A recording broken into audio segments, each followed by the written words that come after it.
Welcome to What's the Tea Tuesday, where we discuss relevant news and information for Harper students. I'm Erin Graff, the manager for student involvement. And I'm Melanie Duhai, the club and organization liaison and interim administrative assistant to the Dean of Students. Today we will be speaking with members of Harper's campus radio station, WHCM. Welcome everyone. Would you please introduce yourselves? Hi, my name is Brian Shelton. I'm the advisor and designated chief operator for WHCM, and I also teach in the communication arts department. I teach sometimes audio production, video production, but mostly film history and introduction to mass communication. Next. Hi, my name's Haley Schimpf. I have 2 shows on the station, and I'm going into my 3rd year at Harper. I'm going for an engineering degree. Let's go, please. Hi, I'm Chris Smith, and I have also have 2 shows this summer at the station, and I am the social media manager at WHCM. Hello there, I'm Maggie Quessy, or Mags Q. I have 2 shows on the radio station. I am currently going into my third year at Harper, and I'm going for an associate in arts degree. Wonderful. Well, thank you so much for joining us today. We're glad to have you on the show. So Brian, this question is for you. As faculty advisor to WHCM, can you tell us a little bit about what WHCM is what WHCM is, in case our viewers haven't tuned in to the show yet? Yeah, WHCM, Erin, is a broadcast radio station. We're on FM at 88.3, and we're also on harperradio.com and several apps. You can ask your Alexa. You can say, hey, Alexa, play Hawk Radio, and Alexa will start playing the radio station, that sort of thing. And that's on all the services. But we are a student-run and student-managed college radio station at Harper College, and then it's faculty advised. And so the students come from all over campus. Some of them are communication majors, some of them are not. They come from everywhere, and we take students from all areas of the campus. And we have a few alumni who are also part of the radio station as well. And I look at it as a really great opportunity to learn particularly for our students, leadership and time management skills, in addition to the production aspects of how to create a show and how to interview people and do all the technical aspects of it. So that's what we're doing. Excellent. And how long has Harper had a campus radio station, and how did it start? You guys want me to take that one? Sure. That's a kind of a squiffy answer there for that one. The radio station itself has been an FM radio station for 20 years this year. So it started in August of 2000 as an FM radio station, but has existed on campus, we believe, all the way back to about 1967, 1968, as an on-campus radio station where it broadcasts through speakers in the cafeteria, and then later on cable access television and in other formats. And it started as a student radio station. In the 60s, there was a real big student radio station movement in the United States, and they started on campuses, all over the country. And Harper is one of those places where it started. But it took a really long time to finally get an actual FM broadcast license, all the way into 2000. So yeah, it's kind of interesting being a station for a long time, but coming late to actually being a broadcast station. Well, it's such an interesting history. So thank you so much for sharing, Brian. Melanie and I have been doing these live Instagram shows for the past few months, and we have learned everything that goes into planning and post-production and everything that's involved. But we're really curious in hearing from Haley, Chris, and Maggie, your experience of, what goes into your shows. How do you plan the content for your program? Walk us through what that looks like. I can go first, I guess. I don't really have a plan, to be honest. My first show is literally just whatever I'm thinking about that week. Like the one time I did, what was it? Last week, the past 2 weeks, all I've really been talking about is my work right now, because that's all I've been doing. And with the situation going on right now, there is quite a few stories coming out. The other show I have is a bit more structured just because it's more of a current news kind of thing. And even then, I'm trying to find like weirder stories, and it's pretty much guaranteed that whatever I'm doing, there's going to be a Disney story at least once a week. There's plenty of news in Walt Disney World. But it's basically just spur of the moment, improvise, and hope I sound good. Great. Thanks, Haley. What about you, Chris? Yeah, it's been interesting, because we're recording from home, and I have gone through the process of trying to find the best room to record in. And I think I've got that now. So I'm holed up in my closet, and the things are covered with blankets and everything like that. So I can get decent quality. Of course, I'm not in my closet right now, so I don't know how I sound. And then, the production for putting the show together has been a bit more involved. I kind of like Haley, where it's whatever I'm thinking of, like something that I think about, like with the space launch recently. Like I might do a show that has space-related music or that type of a theme to it. And then I have a new segment as well, and it's always trying to find the most interesting story to have, engage listeners. I just did one about, they did a research paper on flushing toilets with COVID-19. So I did that one. Ew. Yeah, but it's a lot more timely process, but I think I'm getting the hang of it now after a few weeks. Well, Chris, I think that we can definitely relate that we go through that process of what's relevant, is this going to be appealing, and how do we tie it all together? So thanks so much for sharing. And Maggie, what about you? Talk to us about your process.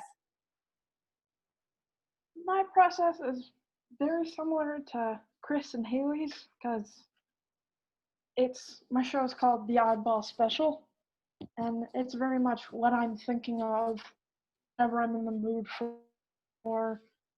Honestly, it could range from jazz to rock, and I also tend to accept requests from listeners, so that also tends to change what music is on.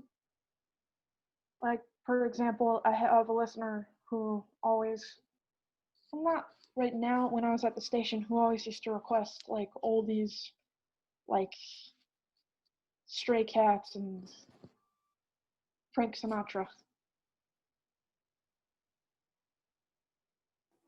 Well, fun. So many great topics, to explore. And I know that in hosting a radio show, there's got to be a lot of content that you're learning and coming across, and how you can apply that to the things that you're learning, with your academic work, and tying that to the radio station. So I think that's wonderful. Thank you all for sharing. Now, Chris, I know you mentioned that your process has changed a little bit since we've been off campus. Has anyone else's shows changed a little bit since we've moved to working from home? Mine has, yeah. It's definitely been a lot more video game music as of late. But as such, it hasn't really changed as much as I thought it would. I'd jump in and say that I think that everybody here would agree that so when we're at the radio station, we're producing shows live. So you're doing prep ahead of time, and you know what you're going to do. And so you go into the station and you do your show, and then you walk away and you're done.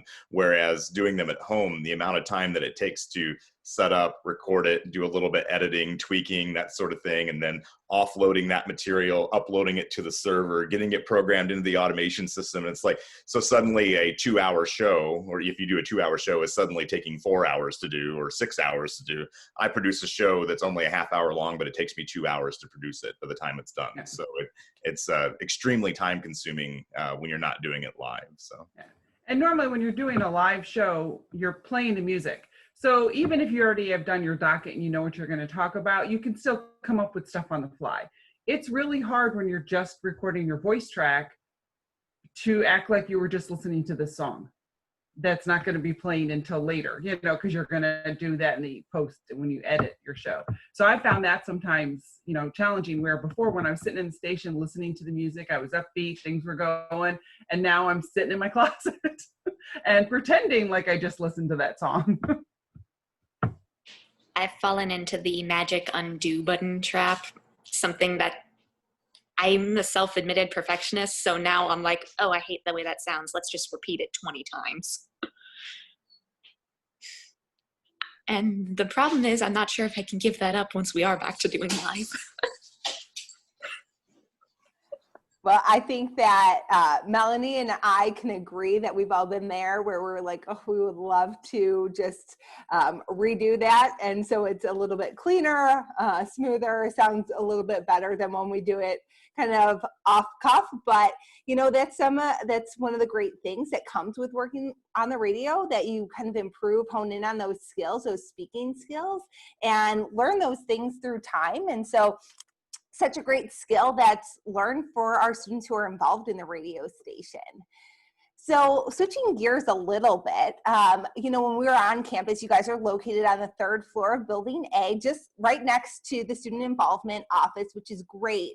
And we love seeing you guys come in and out. One of the things, the benefits, is that we're so close that sometimes we can hear the music without even listening to the radio due to the great acoustics in Building A.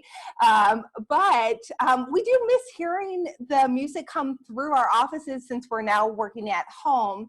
Talk to us about how students can engage with the radio station from where they're currently located, whether that be at home or work, traveling. What can they do to listen to all of you and other students who are broadcasting? Well, you can take WHCM with you wherever you go. You can listen via harperradio.com. That's the website where you can listen live, and you can also see the full show schedule. And you can also listen via the Harper mobile app as well, if you're traveling. WHCM has its own little icon right there in your Harper mobile app. And of course, if you're close to Palatine, you can listen at WHCM 88.3 FM. Thanks so much, Chris. And of course, you can also, our social media platforms, we're on Twitter, Instagram, Facebook, all that, Reddit. Are we on Snapchat? I don't know. But we're on You can't all. figure out the Snapchat password. That's a whole thing. We do have Yeah. Snap, TikTok, So everyone yes. can contact and interact with us on those platforms as well. Yeah. And very active on those platforms. So if you're not following, go ahead and follow them for up-to-date content. There's always stuff being posted. So that's really one of those things that of our clubs and organizations that have social media accounts, WHCM is definitely one of our most active, and we love it. We definitely do. How can students join WHCM once they visit your social media platforms and see how great everybody is? Do they have to be entering a broadcast media career? Are there any qualifications? How do they join the group? I can take that one. It's kind of a hybrid system. We are part of the student involvement and student activity of Harper College. And so we accept any student who is a student at Harper College at WHCM for their first semester to get trained and find out if this is something you really want to do. Are you really interested in it? Do you like it? You know? And then after that, we ask the students to sign up for Radio Practicum, which is a 1 credit hour lab class. Where we do additional training, and all of the work that you do at the station is submitted. And they have a bunch of more things that they have to produce in addition to their basic radio show. So they do public service announcements and promos. And we had just started doing a video show as well called This Week at Harper, and everyone was producing that. But then we got, booted off campus. So that was kind of hard to keep up. And, you can't do a show called This Week at Harper if there's nothing at Harper. So that was kind of a problem for us to continue. So yeah, I always say that, the first semester is free, but then after that, we need you to join and have some skin in the game, right? And make sure that you're taking it seriously. And so that's the way that setup works, and everyone is welcome. Yeah, you don't have to necessarily even want to be on the air to be part of the station. I think people tend to tie the two together, but that's not necessary. You just really want to be part of the radio station. And we're, a club at the end of the day where you can socialize in terms of, just meet connections. Yeah, we have people who only do social media, who only write PSAs, who only do human resource type work. Not everyone who's at the station is actually on the air. So there's a lot of other things that you can do that help you develop job skills, competencies so that you have that with you and have that on your resume when you leave. I'm always telling students, you want to actually know how to do something before you transfer or before you go out into the workforce. It helps to actually have a skill set. So The at-home stuff helps with that, at least. I've learned how to use my own programs. Well, perfect. And if a student wanted to connect with the group, should they visit your social media page? Is there an email they should send a message to? you can contact us by social media, but you can also go to WHCMHawkRadio@gmail.com. I think you can still email WHCM@harpercollege.edu. I think that still works, but we don't use it very often. So, but WHCMHawkRadio@gmail.com, and then through any of the social media platforms. And we're really active. We'll get back to people right away. Wonderful. And then once we hopefully return to campus, a student can visit you in person, right? You have an application, or they'd speak to the station manager. Is that correct? Both, actually. The Yeah. application just to get your information, then you have like a mini interview so they can figure out what you're doing and you could get your slot scheduled and stuff. Yeah, and we are, as long as everything continues to go well with the pandemic situation, we are scheduled to be live on campus at the radio station this fall, one person at a time in the studio, social distancing, cleaning, all that sort of stuff. So students will actually get the live radio experience and be able to work with other human beings. And I think a lot of students are actually really craving that. Really missed that when everybody got kind of, booted off campus. So WHCM is a really great opportunity to, to actually be able to work with some other people and do some interesting stuff. So yeah, whole interview process, scheduling process, sample show, writing up a proposal, figuring out what you want to do and how to make the best fit with each other. So. Wonderful. Well, thank you for explaining that process to us. And now if you're interested in being a part of WHCM, you know how to go about either contacting them through social media. If you're on campus, once we return, you can visit their physical location located on the 3rd floor of Building A. But one thing we want you to do is either if you're interested in hosting a show or being a part, supporting some of the social media efforts or public service announcement efforts, or just want to be connected, understand what they're doing, follow them on social media and engage with them to learn more about everything that's going on. But we want to thank you all for joining us today to talk about Harper's radio station. We, again, really miss hearing you on campus, but knowing that we can listen to you at home makes us feel a little bit more connected. And we hope you guys have a great rest of your summer, and tune in to their social media platforms as well as listen to them. Thanks, Aaron. All right, thank you so much. Thank you for joining us, guys. Thanks. Thank you for having me.